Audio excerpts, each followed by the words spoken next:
Pois é isso, a partir de agora, pela Rádio Brasil Espírita, Espiritismo Sem Máscaras, revelando o que está oculto. E hoje eu recebo aqui o meu amigo Jorge Hansen, que vai falar sobre os falsos médios. O que é que você acha sobre a mediunidade? Será que existem falsos médios? E o Jorge vai responder você. E você pode compartilhar com a gente, através de todas as redes sociais da Rádio Brasil Espírita, a nossa live da noite de hoje, falando sobre os falsos médios. Podem também participar através do aplicativo lá no WhatsApp e formular a sua pergunta. Boa noite, Jorge. Seja bem-vindo aos microfones da Rádio Brasil Espírita de Alagoas. Boa noite, meu querido amigo Márcio Eduardo, aos também amigos e irmãos da rádio. Que Deus nos abençoe e que nós possamos realmente levar algumas reflexões fraternas, mas que possam ter úteis aos ouvintes. Rádio Brasil Espírita. É isso. E a gente vai pedir a você, Jorge, para você assim falar um pouco sobre os falsos médios, assim em torno de uns 10 minutos, e logo em seguida a gente entra com as perguntas da produção. Eu gostaria de fazer esse tipo de abordagem de uma forma muito informal. Primeiro que o tema é um tema sensível, é um tema, por si só, por natureza polêmico. Eu, há alguns anos, poucos anos para cá, recebi de vários amigos, escritores, pesquisadores sérios, comprometidos com a sinceridade, portanto, sérios, né, doutrinária, sobre vários indícios extremamente contundentes, ou seja, concretos indícios de muitas fraudes que estão ocorrendo no campo da chamada psicografia mediúnica, aspiados aí. E eu fui analisar muitos desses documentos, muitos depoimentos, em vídeos, em áudios, muitos, enfim, um farto. Eu sou historiador e pesquisador também. E, diante desses fatos, eu resolvi me debruçar também para poder entender o porquê que está acontecendo, por que está acontecendo nos dias de hoje, sobretudo nos dias de hoje. É claro que na época de Kardec, no capítulo 28º, Kardec ele vai fazer uma análise muito interessante, do qual ele intitulou do charlatanismo e do embuste. Isso porque ele já vai falar das fraudes mediúnicas em capítulos anteriores.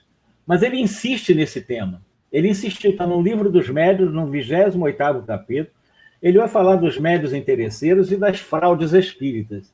Allan Kardec.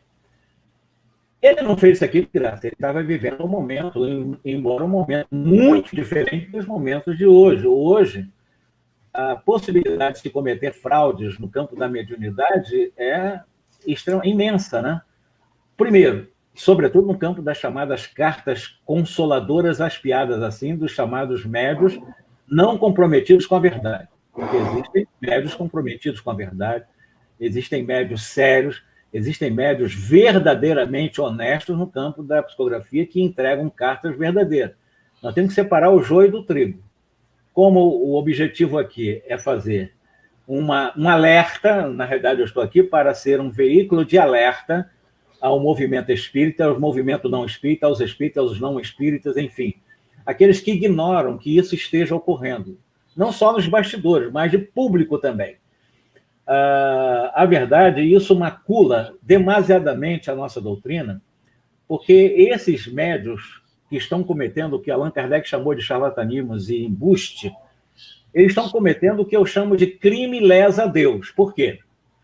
Porque nós estamos lidando com uma coisa sacrossanta, uma coisa santa, aspiada, nós espíritas não usamos esses termos, mas considerando a coisa divina que é a mediunidade, que tem que ser tratada como tal. Você usa exatamente os caminhos da mediunidade ou da falsa mediunidade para enganar as pessoas com falsas cartas chamadas consoladoras, evidentemente você está cometendo um crime de consciência. As leis divinas estão na consciência. Questão 621 do Livro dos Espíritos. Então, esse próprio médium fraudador está cometendo um crime contra as leis da própria consciência. Para ele fazer isso, no mínimo, ele está alienado. No mínimo, ele está fora de realidade. No mínimo, ele não está compreendendo o processo absurdo que ele está entrando. Mas tem outros detalhes. Para ele entrar nesse caminho, ele tem que ter algumas vantagens. Isso é óbvio. Seja uma vantagem pessoal, de projeção pessoal, projeção do nome, para se destacar na sociedade, para se tornar famoso. Seja na questão financeira, isso é óbvio também, porque de alguma forma você pode estar vendendo alguma coisa, né, em nome dessa falsa mediunidade. Então, há interesse econômico também nesse aspecto. Eu acho que interesse econômico muito forte naqueles que cometem. Evidentemente, eu, durante a nossa fala, durante a nossa entrevista aqui, eu me declinarei de usar de forma absolutamente cautelosa qualquer nome de qualquer médium fraudador. Eu vou apenas citar as fraudes que são reais. Eu sou pesquisador, sou escritor, já escrevi vários artigos denunciando, já fiz vários vídeos denunciando os falsos médiuns no Brasil. Sobretudo no Brasil, que é exatamente o ambiente onde eu estudo, né, a mediunidade, estudo e comparo, né, as verdadeiras mediunidades com as falsas mediunidades.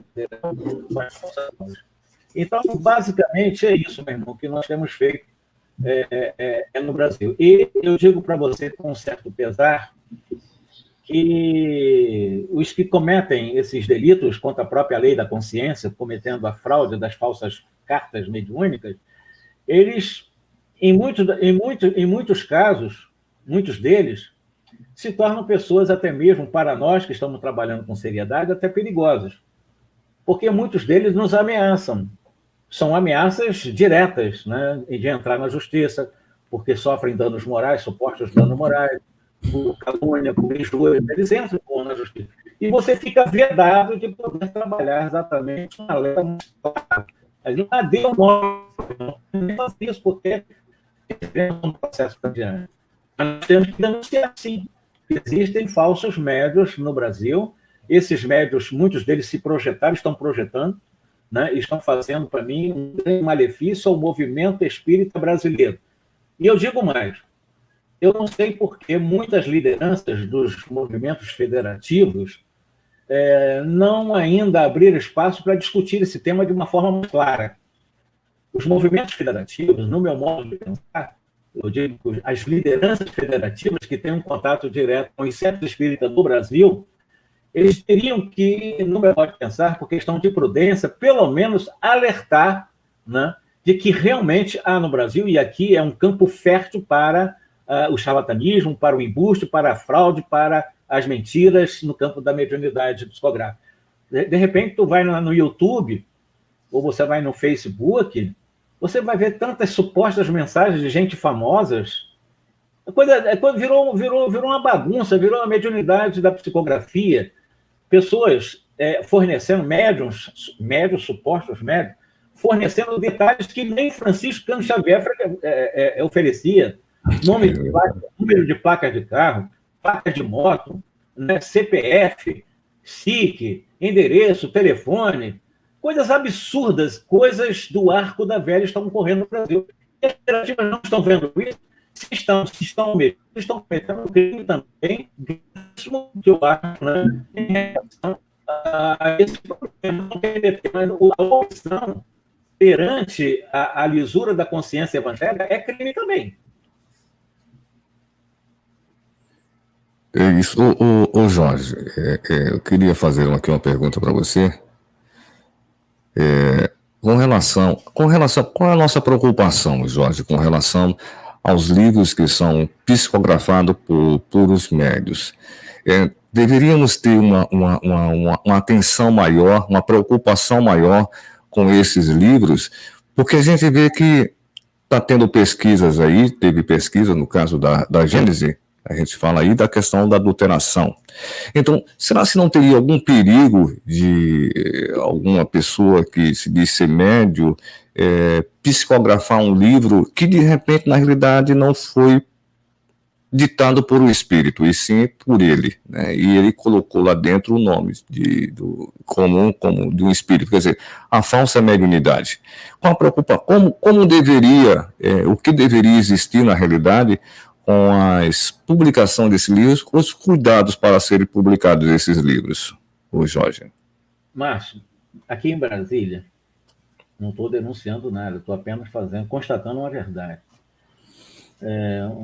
Que eu peço a Deus por ele, que ele não está entre nós, mas ele teve exatamente, infelizmente, né, a imprudência de publicar o Livro dos Espíritos, psicografados, com 1.012 perguntas, revisado.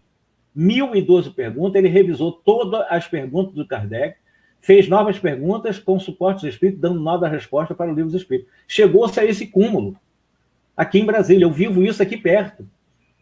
Então, você veja a preocupação que nós devemos ter com o nosso movimento espírita. Não é questão de estar criando movimentos policialescos, mas, no mínimo, esses cuidados nós devemos ter. Porque você imagina, alguém publica um Livro dos Espíritos com 1.010 perguntas, são 1.019, né? No Livro dos Espíritos original. São 1.020 perguntas que ele criou. Ele criou mais uma pergunta que ficou solta, segundo ele, nesse médium, ou esses espíritos. E fizeram um novo Livro dos Espíritos. É um novo Livro dos Espíritos que está rodando aqui no Brasil. E outros livros estranhos, realmente, vão falar cada coisas absurdas que ocorrem no mundo espiritual. Livros que vendem muito no Brasil, né? E que nós não são livros psicografados. Ou se são livros psicografados, são livros esclarecidos. São espíritos que são muito mais ignorantes, que trazem mais desinformações do que informações doutrinárias. Do que informações, é isso.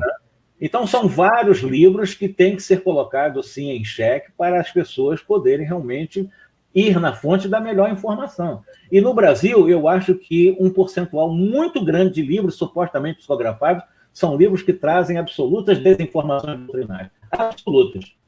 E criam fanáticos, né? Porque as pessoas se tornam idólatras dos médiuns. E quando você fala alguma coisa, se você for citar, você acaba sendo jogado até na fogueira moral. Se for no Facebook, te arrasam. Se for no YouTube, te arrasam. Né? Você não vale, porque você está dando um alerta caridoso, um alerta. Você não está entrando num caminho de você estar acusando ninguém, você está apenas mostrando o fato. O Allan Kardec diz: não acuse pessoas, mas denuncie as ideias. As ideias podem ser denunciadas, as pessoas não. É por isso que eu falei, não preciso usar nome de pessoas. Mas suas ideias, com certeza, elas precisam ser denunciadas. O Jorge, a gente faz uma pergunta aqui da produção aqui. Como distinguir os médios sérios dos charlatões? É difícil, Jorge, de distinguir os médios sérios dos charlatões? Eu acho que os médios sérios, normalmente, ele não tem muito vínculo com a questão econômica. Normalmente, eles são muito desprendidos nessa... Como o Chico foi. É um grande exemplo para nós. É um médio sério. Não estava preocupado em se projetar, não estava preocupado em ganhar dinheiro com livro, não estava preocupado em oferir algumas vantagens materiais e pessoais com o livro. Então, médio sério, normalmente, eu digo que prioritariamente está muito ligado à questão econômica, sim. Tá? Sem projeção pessoal, é a pessoa que procura se esconder da fama. E os médios não tão sérios assim, contrariamente, eles procuram realmente se projetar. Quanto mais seguidores tiver, os canais das redes sociais, quanto mais seguidor e você tiver, com certeza absoluta, você acaba ganhando dinheiro com isso. Você tiver 30, 40, 50, 100 mil seguidores inscritos no YouTube, você tem um dinheiro que ganha aí por trás disso, né? Não faltam mensagens. Se as pessoas não têm coragem de trabalhar como você está trabalhando aí, como nós trabalhamos, arrumar um emprego, vai trabalhar para poder ganhar seu salário, pagar seus impostos, e tem que viver dos espíritos, tem que viver da mediunidade, é complicado isso, sabe? Pessoa que vive da mediunidade, no meu modo de pensar, todos que vivem de mediunidade não são médios sérios. Qualquer um, eu não quero saber quem. Se vive de mediunidade, para mim, não é médio sério. Não, com certeza. Já tem aquela passagem, dá de graça o que de graça recebeste, né? Então, a partir do momento que você cobra pela sua mediunidade, aí na realidade já não é mediunidade mais, não. É interesseiro, é um médio interesseiro. O Kardec chega a falar, como tudo pode tornar-se objeto de exploração, diz ele aqui no 28º capítulo. Nada se surpreende haveria em que também quisessem explorar os espíritos. Resta saber como receberiam eles a coisa, dado que tal especulação, ele usa o termo especulação, viesse a ser tentada. Diremos, desde logo, que nada se prestaria melhor ao charlatanismo e à trapaça de semelhante ofício do que essas mediunidades do qual as pessoas supostamente recebem livros, vendem livros, vivem da mediunidade como verdadeiros trapaceiros. Eu concordo com você, Jorge. Aí a gente faz aqui uma seguinte pergunta aqui. Pode surgir alguma exploração da figura de Chico Xavier entre essas pessoas inescrupulosas, ou Jorge? O que é que você acha? Perdão, você poderia repetir? Se há como comparar? Pode surgir alguma exploração da figura de Chico Xavier entre pessoas inescrupulosas? Desculpa. Deixa eu pegar um pouquinho d'água. Pegar fôlego. É isso. É uma coisa problemática, né? Nós vamos falar das fraudes psicográficas, né? E esse tema é um tema também sensível, né? Esse tema, para mim, é preocupante, porque tem surgido realmente pessoas que, em vários lugares do Brasil, não estou citando um ou outro, mas que têm utilizado o nome de Chico Xavier, dizendo: a minha família foi amiga da família de Chico Xavier, eu vivi com Chico Xavier, eu jantei com Chico Xavier me disse, Chico Xavier... Olha, essas coisas são absurdamente alienantes. São alienantes. São pessoas que estão em processo de alienação, estão muito próximos de um processo de psicopatológico, no meu modo de pensar, e que ficam utilizando a figura de Chico Xavier para tentar vender sua imagem, sua projeção, suas ideias esdrúxulas, e muitos deles têm seguidores no Brasil e no mundo inteiro, né? Utilizando a figura imaculada, digamos assim, do Francisco Cândido Xavier. Porque fui amigo de Chico Xavier, porque eu sou amigo do rei, então, como amigo do rei, eu faço parte do grupo de corte, eu sou da família de corte, e como tal... E isso tentam criar em torno delas famas, nomes, porque era amigo de Chico Xavier, inventam coisas das mais absurdas, que nem em sanatório a gente consegue história tão mirabolante, estão aí vendendo livro, vendendo ideias, tendo seguidores para tudo quanto é lado e ganhando dinheiro pelo YouTube. É verdade. Ô Jorge, me diz o seguinte aí, na visão espírita, qual o futuro do médium que não desenvolve a mediunidade com responsabilidade?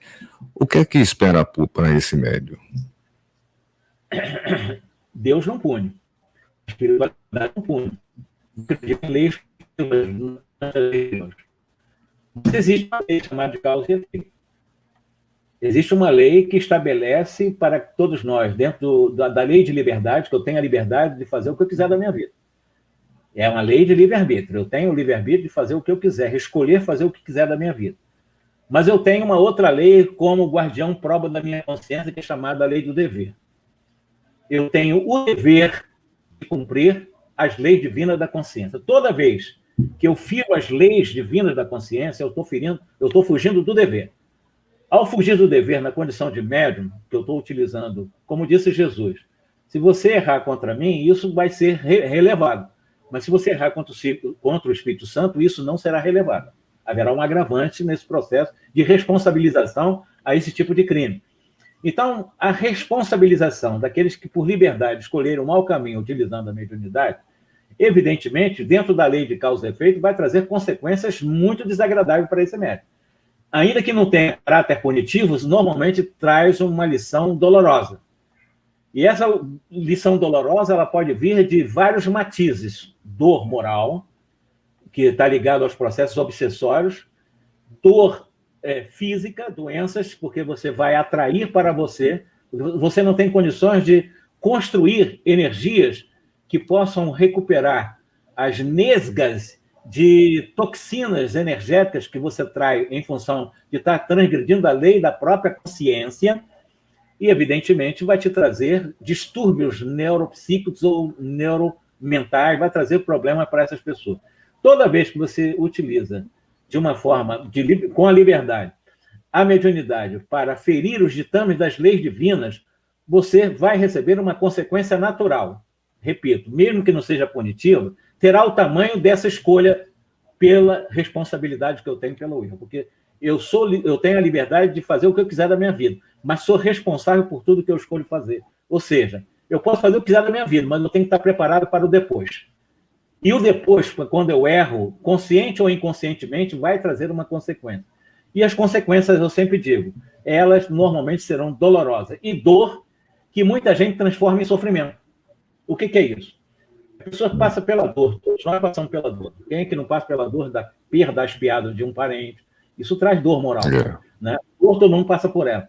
Mas eu transformar a dor de forma rebelde em sofrimento, porque eu não estou aceitando essa dor como consequência natural, muitas delas dos meus equívocos, evidentemente eu transformo em sofrimento. E isso fica muito mais arrasador para mim.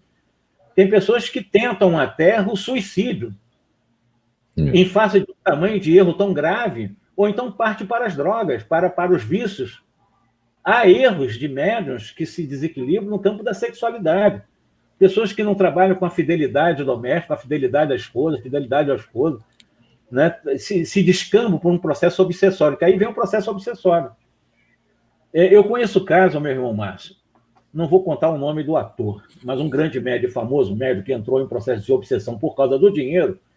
Ele tinha mesmo mediunidade, inequivocamente tinha mediunidade, mas se perdeu pela questão pessoal, se perdeu pela questão do dinheiro e entrou em processo de profunda obsessão que acabou, digamos assim, sendo morto por uma pessoa muito próxima dele. Quando essa pessoa muito próxima que o matou, né, saiu do transe que o levou a assassiná-lo, assim, o que eu fiz? Eu nunca pensei na minha vida em matar uma pessoa. Eu diria para você, em outras palavras, que quem matou esse médium desequilibrado foi o seu próprio obsessor. Utilizando uma pessoa próxima que entrou em processo de invigilância, incorporou ou entrou em processo de possessão, como Kardec mais tarde estudou, e acabou o próprio obsessor destruindo a vida física de um médium que se desequilibrou. É uma coisa muito grave, Márcio. Você trabalhar com a mediunidade em desequilíbrio traz consequências muito graves. Muito graves. A pessoa pode estar passando na rua em desequilíbrio e levar um tapa na cara de alguém sem saber por quê. É o obsessor que vai utilizar alguém para dar-lhe um tapa na cara. Ou então, outras coisas que podem ocorrer até de forma mais grave. Aconteceu com o Chico, que não era desequilibrado, imagina um médium desequilibrado. É isso, Jorge. E as pessoas continuam aqui perguntando, e principalmente a produção do programa, ela faz a seguinte pergunta. Eu acho que você já respondeu aí. Deixa eu ver aqui a próxima aqui.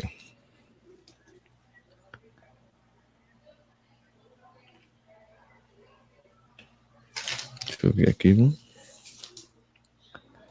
O médio que é detentor do mais absoluto desinteresse, pelo menos aparentemente, isso torna isento de charlatanismo, o Jorge? A pergunta, a formulação dela é essa mesmo? É essa aí. Aparentemente, ele tem um comportamento com lisura, um comportamento aparentemente com mediunidade autêntica. Correto, é essa a pergunta. E em função disso, o quê? Torna-o isento do charlatanismo? Não, claro que não, óbvio que não. Se ele entrar em processo de invigilância, porque o Chico Xavier ele diz que numa caminhada de 200 quilômetros eu posso escorregar nos centímetros finais da caminhada. A caminhada é espinhosa, sabe, Márcio? Então, qualquer médio, eu falei de médio, que às vezes um médio extremamente sério, ele consegue vencer a questão sexual, ele não entra no desequilíbrio sexual, ele consegue vencer a questão econômica, ele não entra na questão financeira, ele não entra na questão de comercializar a mediunidade, mas ele é provocado todo o tempo. Ele pode vencer também, ser um ótimo marido, um ótimo esposo e etc. Mas ele, evidentemente, vai provocar aqueles espíritos que não têm interesse de manter a luz ou a chama acesa de uma nova revelação, que é o espiritismo, pela também mediunidade. E, considerando isso, ele pode entrar em processo, sim, de perseguição sutil. Aliás, as piores das obsessões são as sutis. Não são aquelas bem claras, bem nítidas, bem concretas, não. As piores das obsessões, elas são muito sutis. Elas são as mais perigosas e são as que mais existem. Quando a pessoa abriu os olhos, já entrou. Ela já entrou processo de fascinação, ela já entrou no charlatanismo, entendeu? Ela já começa, e sem perceber, quando ela abriu os olhos, meu Deus, já entrei, e aí perde uma encarnação inteira. Uma encarnação inteira. Existe o caso eu esqueci o nome do espírito, na realidade era um médium, eu esqueci agora, numa das obras de Manuel Filomeno de Miranda, extraordinário orador, um grande médium, realmente, médium passista, estudava bastante, famoso, escreveu livros, tem livros dele até hoje, não vou saber o nome dele, mas ele é um personagem real. E ele era fiel com as famílias, uma pessoa digna, lutava pela família, pelos filhos, etc, etc, etc. E, de repente, ele começou a entrar num processo de perturbação, assim, perturbação sem perceber. Sem perceber. Ele começou... E ele era muito crítico também, ele criticava muito o trabalho dos outros. Criticava o centro espírita, criticava o trabalho mediúnico e tal, criticava o espaço, tudo para ele era errado. Ele era o único certo, né? Embora ele era muito famoso, ele era escritor, escrevia em jornal comum, etc. E, de repente, ele acabou fazendo uma crítica e se envolvendo com uma pessoa, uma mulher, uma menina, jovem, né? Num dos trabalhos que ele também criticava muito, que ele foi conhecer, para criticar, de passe. E essa menina, que estava perturbada também, que foi procurar o passe, acabou se envolvendo com ele e tal, eu vou envolver com ele, ele acabou realmente se envolvendo com ela, e acabou cometendo chamada uma desventura extraconjugal, ou aventura extraconjugal. A esposa soube, todo mundo soube, ele acabou tendo que largar a esposa, teve que largar a família, que ele perdeu o compromisso da família, acabou tendo que assumir essa menina que ficou grávida dele, a menina grávida dele acabou tendo um filho, e logo depois ela desencarnou com problema. E no final dessa história, ele que tinha um compromisso, porque nós temos uma programação reencarnatória, e nós temos um propósito reencarnatório. A programação está a reencarnação, o propósito é desenvolver virtude. Então, tu tem essas duas etapas. A programação ela é macro, é a linha horizontal. O propósito é a linha vertical, é você desenvolver as virtudes cristãs, né? Se esforçando por desenvolver. Essa parte de desenvolver virtude, ele esqueceu. Ele foi até um certo ponto bem. Quando ele se envolveu nessa aventura extraconjugal, desfez totalmente a missão dele, o compromisso dele, os livros que ele escreveu e tal. Ele acabou a vida dele no alcoolismo. E chegou no mundo espiritual sem querer acordar, segundo o Manuel Filomeno conta para nós, né? Então, ele perdeu uma etapa reencarnatória, ele que tinha um compromisso maravilhoso, porque era uma pessoa intelectual, um letrista reencarnado com muita cultura, mas se deixou levar pela questão da sexualidade desequilibrada. Eu estou te dando um exemplo até de orador, né? Que o orador também é um médium, não queira, é um médium da palavra, né? Então é isso, meu irmão. Entrou na invigilância, qualquer médium, que por mais sério que seja, ele pode realmente ser vítima de espíritos que possam levá-lo a desestabilizá-lo emocional, psíquica e fisicamente, e se tornar não só um charlatão, um busteiro, um trapaceiro, e pior do que tudo, né? Entrar em processo de obsessão até o final da vida. Você lembra, desculpa, Marco, o caso recente aqui de Abadiânia, né? Com todo o respeito que eu tenho, aquele médico famoso, né? Fazia, levou quase 50 anos para descobrir, quando descobriu, ele arrasou, acabou a vida dele. Destruiu completo. Veio a lei de causa e efeito, que não é punitiva. É uma lei que existe para nós nos protegermos de nós mesmos. É uma lei que nos protege de nós mesmos. Mas ela vem. De alguma forma, ela vem. É a lei. Né? A ação e reação, né? Não é ação e reação. É um detalhe, Márcio. Esse detalhe eu quero deixar claro para você. Não é a ação. A ação e reação é uma lei matemática. Né? O processo de causa e efeito é uma lei moral. Né? Ela não tem essa dimensão tudo certinho, a lei do karma, você matou aqui, vai ter que morrer ali, tudo dentro desse encaixamento, desse cenário igual, matematicamente igual, não é assim. A lei de causa e efeito é uma lei moral. É uma lei que tem... A lei de causa e efeito é uma lei física, uma lei da matemática, é tudo certinho, né? Embora, mas tem um livro de André Luiz que tem o nome Ação e Reação, talvez foi inadequado o nome. Porque nós estamos falando da lei de leis morais. Leis morais. Lei de causa e efeito. Essa lei de causa e efeito é a lei que trabalha a nossa liberdade com a nossa responsabilidade, juntamente com a lei de misericórdia. O que quer dizer isso? Não tem essa matemática. A misericórdia e o amor cobram muito não do pecado. Então, a lei de causa e efeito estabelece a possibilidade de um tamanho de um erro ser reparado de uma forma diferente, não do mesmo tamanho, se eu escolher amorosamente reparar esse erro, desde o momento do arrependimento, chegar ao processo da expiação, até chegar à reparação dentro dos códigos divinos, que são os códigos que existem dentro do livro O Céu e o Inferno de Allan Kardec. É isso, a gente está no programa Espiritismo Sem Máscara, eu estou recebendo aqui Jorge Hansen, de Brasília, e você pode participar com a gente através das redes sociais. Um abraço a todos que estão ligados com a gente na primeira emissora espírita do estado de Alagoas. Temos aqui uma pergunta para o Jorge. Oi, Jorge, será se você teria um exemplo de um atendimento mediúnico fracassado à luz do Espiritismo, pelo fato do médium não estar preparado? Será se você teria alguma coisa aí para a gente? Bom, eu falei esse caso, né, de um médium do campo da voz, falava, escrevia também, né? Mas médiuns fracassados... Você citou aquele, a gente não vai citar o nome dele, né, daquela repercussão toda no Brasil, né, que foi de fato, para mim, um fracasso também, não é, Jorge? Você sabe de quem eu estou.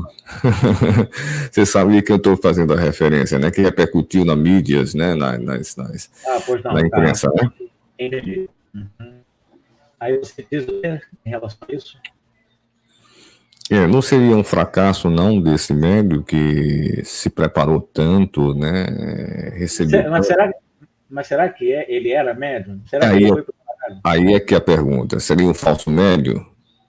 Eu estou te falando. Aí, como é que a gente vai considerando a mediunidade? Né? Nós não temos, então, eu sou médium, não tem, nenhum de nós tem essa capacidade de fazer isso. Até porque, embora o Guilherme Velho ele afirme, e o Clóvis Nunes também afirma, que não existe mediunidade, existe percepção e tal, eu sou por linha diferente. Eu acho que todas as pessoas têm mediunidade. Inclusive, né? Agora, claro, existe mediunidade não direcionada. Eu acho até o seguinte: todos nós, está dentro da neurolinguística uma afirmação que eu acho interessante, Márcio. Todas as nossas intenções, ele tem o seu lado positivo. Na realidade, todas as nossas intenções, elas são positivas, todas as intenções, vejam bem. Mas, normalmente, por nossa imperfeição, moral também, elas são mal direcionadas. Então, às vezes, há boa intenção, mas mal direcionada. Quando é mal direcionada, há o fracasso. Correto? Então, as pessoas têm a mediunidade, às vezes não têm, ou inventa que tem, é fraudador, etc. E mesmo que tenha com boa intenção, diz também o André Luiz que o umbral está abarrotado de seres bem intencionados. Então, não basta só a boa intenção, ela tem que ter uma boa direção. Né? Então, você e eu temos boas intenções. O que nós estamos fazendo aqui num programa de radiodifusão é uma ótima intenção. Será que nós estamos dando boa direção? Tomara que sim. Por exemplo, esses temas são temas polêmicos, são sensíveis, nós temos que ter cuidado. Até para mim, como eu disse para você, dá a liberdade de eu denunciar os pensamentos errados, né? Os conceitos errados, mas não pessoas. Não pessoas, porque eu não tenho direito, em nome da caridade, de fazer isso. Embora eu tenha feito. Mas minha porque nós aprendemos com erros. Pessoas que procuram usar a capacidade do discernimento diante do erro, para reparar o erro, aprende com ele. Eu não vou transformar ele em culpa, senão eu ficaria culpado até agora. Não, eu aprendi com ele, inclusive com esse cidadão mesmo, eu aprendi com ele. Eu errei, né? E, de repente, eu fui muito incomodado, estou sendo ainda muito incomodado, e assim, mas a partir de agora eu vou abordar isso. Eu tive coragem de enfrentar esse programa, mesmo depois, tem processo judicial comigo. Né? Mas eu sei que isso nós não podemos calar. Porque o calar é opção. E eu tenho muitos documentos que comprovam, sem sombra de dúvida nenhuma, de que tal ou qual médium não são médios autênticos, são médios fraudadores que utilizam, sim, as redes sociais, através das várias, não só redes sociais, eles utilizam outros mecanismos, né? Existem portais em que você tem praticamente a vida inteira de uma pessoa, CPF, tem tudo. Tem pessoas que vão aos escritórios de cemitério, né, telefonam, ou vão lá pessoalmente, vão buscar os livros, saber quem é parente, quem morreu e tal. Hoje já estão até utilizando na fraude nome de parentes que já morreram, utilizando estrategicamente nomes que eles pegaram em livros de registro dos cemitérios. Aí dizem, porque o Chico Xavier dava nome de desencarnado o tempo todo. Esses fraudadores não davam, agora estão dando. Já encontraram o macete, né? Já encontraram a malandragem. Vão lá no cemitério, pegam o registro. Não, o Jorge tem o Armando e o Fernando, que já desencarnaram, aí usa o nome deles desencarnados, que sabe que estão ligados a mim, porque lá no registro diz que são meu parente. É muito fácil, hoje está muito fácil para criar fraude. E ganhar dinheiro com isso. Ganha dinheiro com caravanas. Ali se ganha dinheiro com caravana, ou vendendo bugiganga, vendendo bolsa, vendendo outra coisa. Se ganha dinheiro de todas as formas, vendendo supostamente livros. Né? Se ganha dinheiro. Se está se ganhando dinheiro com isso, infelizmente. Né? Então, isso é uma fraude. Quer dizer, eu não sei se está tão grande, porque depois da repercussão, né, do que você está falando aí, parece que a coisa diminuiu um pouco, graças a Deus. Espero que acabe com o tempo. É o que a gente espera, né, Jorge? Que essas coisas aí, com o tempo, sumam, né? E uma coisa que eu gostaria de perguntar a você, Jorge, passando um pouquinho, mudando, eu acredito que o tema, a gente observa que tem determinados pessoas, escritores, nós vamos citar nomes aqui, que hoje estão deixando mais assim do lado espírita e passando mais para o lado espiritualista, a forma mais fácil para poder ter a remuneração. O que é que você acha nesse sentido, Jorge? Não vamos citar nomes, mas isso é fato. Aliás, nem usa mais o nome do espiritismo, graças a Deus.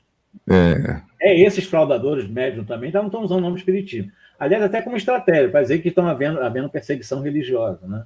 Intolerância religiosa. Mas, de qualquer maneira, isso é muito bom não usar o nome do espiritismo. Isso é com eles.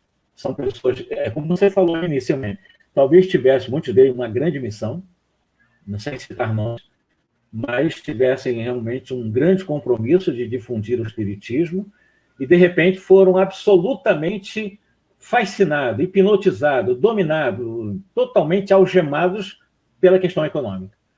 E buscam outro caminho, né? Não o caminho da doutrina espírita. Mas como fizeram o nome no espiritismo, o nome, para muitos, permanece. Né? E, evidentemente, acabaram escolhendo caminhos que eu considero caminhos extremamente perigosos para eles, porque, indo atrás do vil metal, estão esquecendo a moeda que circula no mundo espiritual, né? Que é a moeda da bondade, que é o bônus horas, né?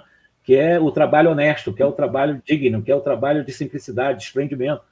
Então, isso está ocorrendo, infelizmente, em nosso país. Nosso país é um celeiro desse tipo de situação, sabe? Você fala que é um programa, acho que é Espiritismo Sem Máscara, é isso? Sem máscaras, Pois é. É uma pena, sabe? São pessoas que têm valores, têm potencial. Eu falei das intenções, né? Às vezes tem intenções positivas, nós temos intenções positivas muito mal direcionadas, e as consequências advirão. Mas que está ocorrendo, sem dúvida nenhuma, isso é muito claro, é muito nítido. Só não vê quem não quer. Só não vê quem não quer, os fanáticos, né?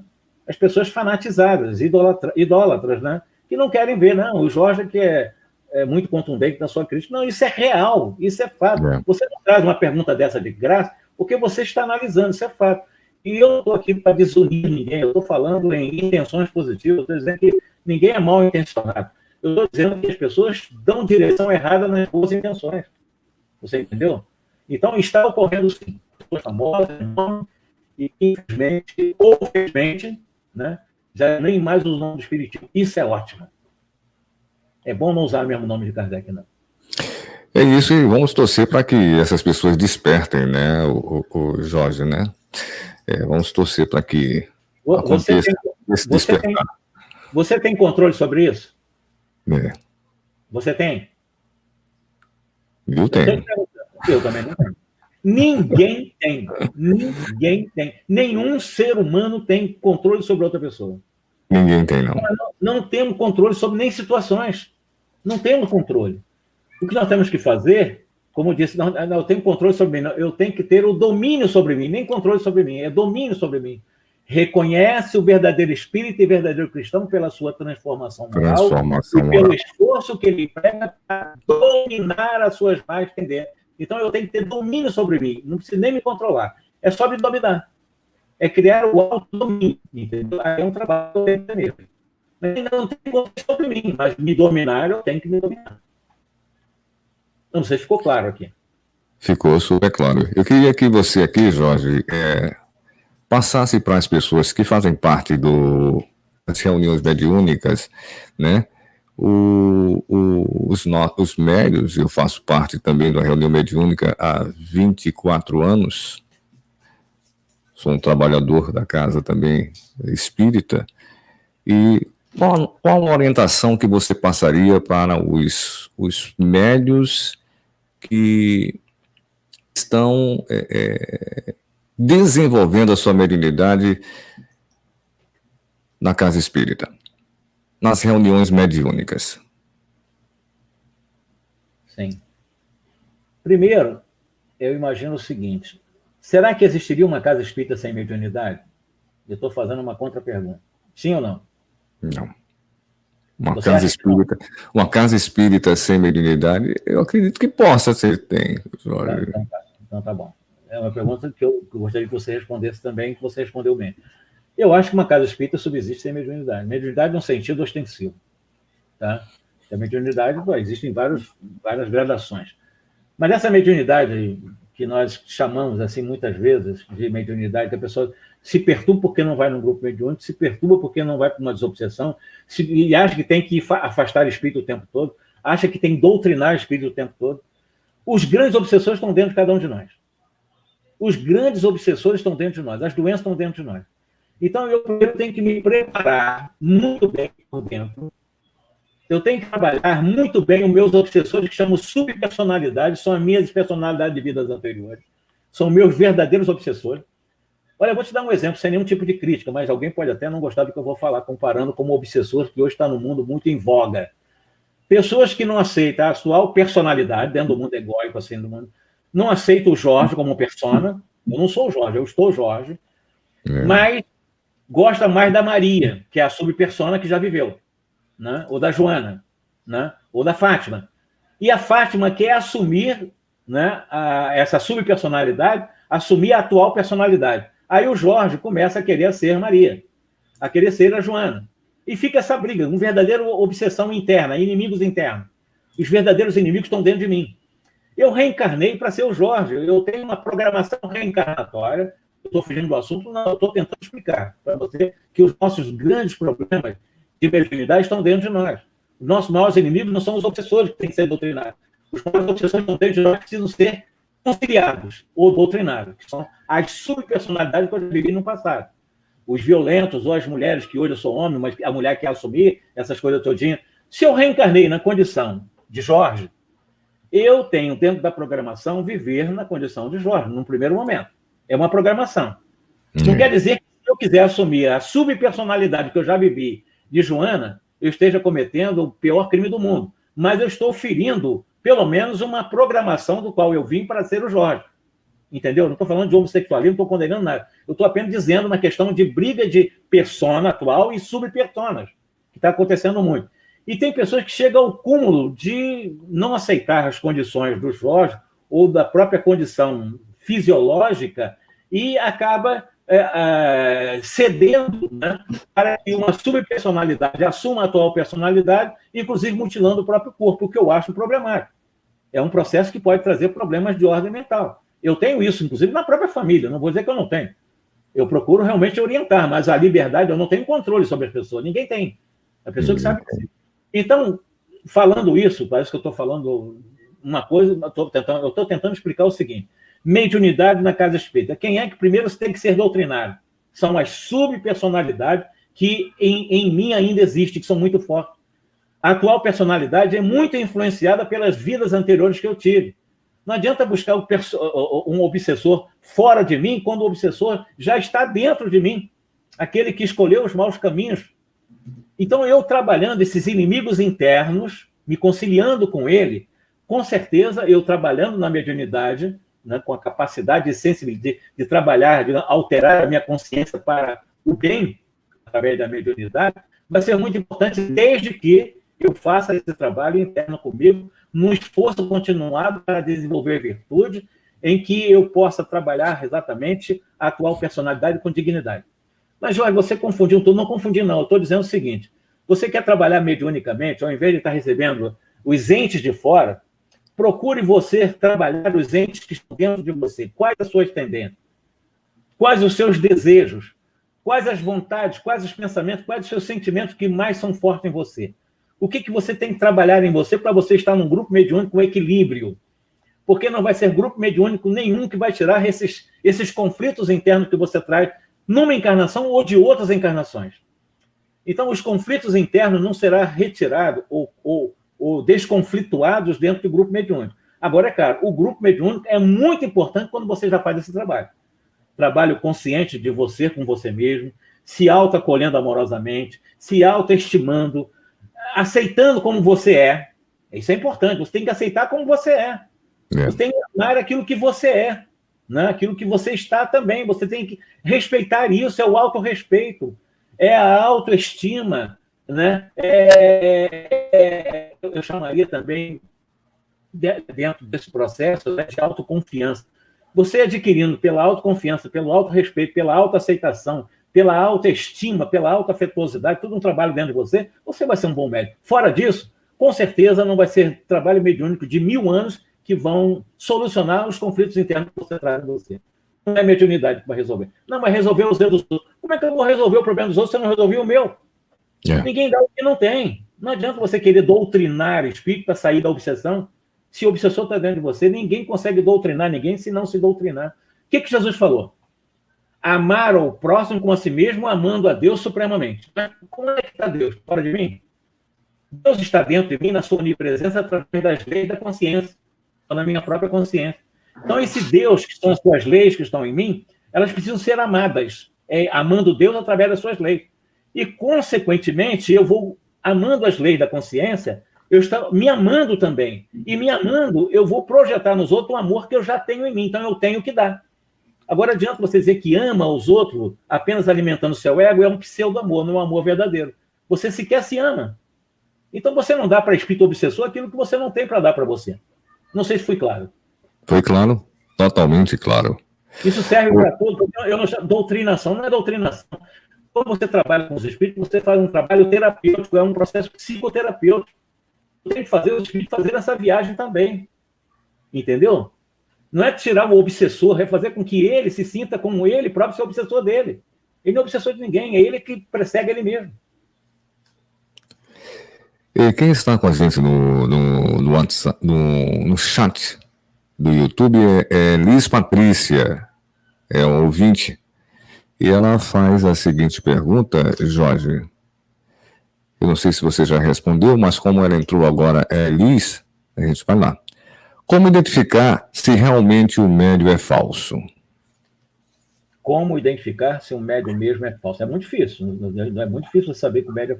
Primeiro, você tem que fazer uma análise da vida dele, né? Se ele vive profissionalmente de uma vida digna, ele é profissional, ele vive do salário dele, isso já é uma característica muito importante para um médium bom. Se ele é casado, vive com dignidade para a família, né? Se ele, evidentemente, dentro da sua relação com os colegas e amigos e companheiros e confrades, na casa espírita ele tem realmente um comportamento digno, evidentemente esse médium é um médium correto, é um médium certo, é um médium que está fazendo a coisa certa. Agora tem médium, até mesmo diretores de grandes instituições no Brasil, que são bonzinhos, são assim, ó, parecem anjos, chegam a ficar amarelinho de bonzinho, de santinho que parece. Mas nos bastidores são violentos com a família, verdadeiros tiranos domésticos, são desonestos, passam os outros para trás, não é no sentido só da mediunidade, não, como pessoas mesmo. Pega um trânsito, pega um carro, xinga os outros, quer bater nos outros, entra na política, começa a xingar os outros quando pensa diferente dele. Isso, para mim, é um falso médium, é um falso espírita, é um espírita de fachada. O espírito tem que ser 24 horas por dia espírita, não precisa ver santo. Seja verdadeiro, basta isso. Mesmo com seus defeitos, mas seja verdadeiro. Lutando para ir melhorando, dentro do auto-amor, do auto-acolhimento, né? Do auto-respeito, da auto-aceitação, para, através da auto-segurança, viver isso, sem nenhum tipo de falso. Então é fácil descobrir um falso médium de um bom médium. O cara pode até ter a mediunidade, mas é um falso médium pelo comportamento, entendeu? Aquele médium lá vai dizendo, é um médium verdadeiro, mas como é o comportamento dele? É um falso médium. Porque o que vale é a moralidade, não é o feito material. A pessoa cura aqui, amanhã está doente de novo, não adianta isso.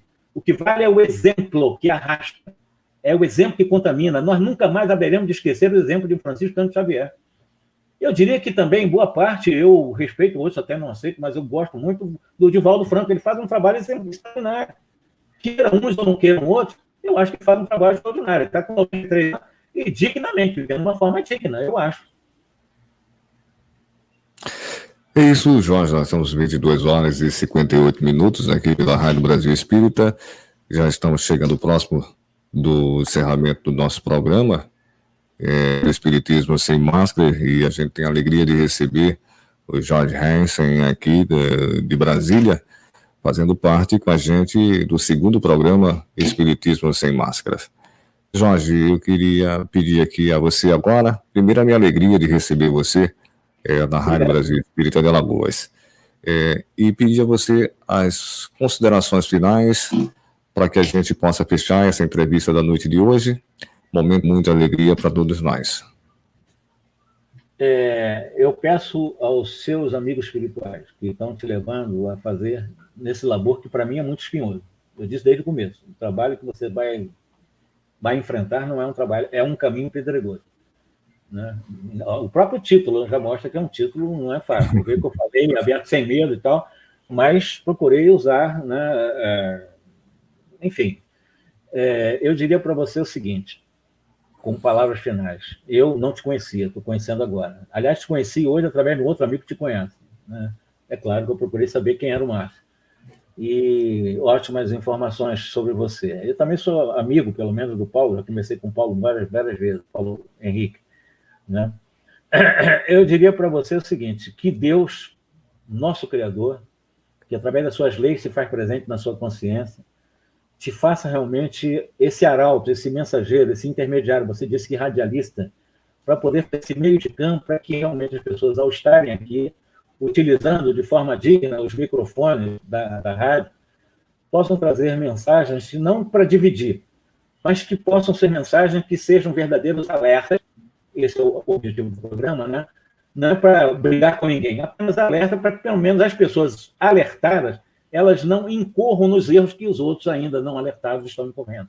Nossas palavras finais, então, é a favor do êxito do seu trabalho, da sua equipe, né? E dos espíritas do qual você também labora, no centro espírita do qual você se dedica como prioritário. Eu desejo, do fundo do meu coração, mesmo, como seu irmão, todo sucesso nessa tua encarnação da sua trabalho. Isso, Jorge, eu agradeço muito. E lembrando que o programa Espiritismo Sem Máscara é o Espiritismo em toda a sua pureza. Essa é a nossa proposta.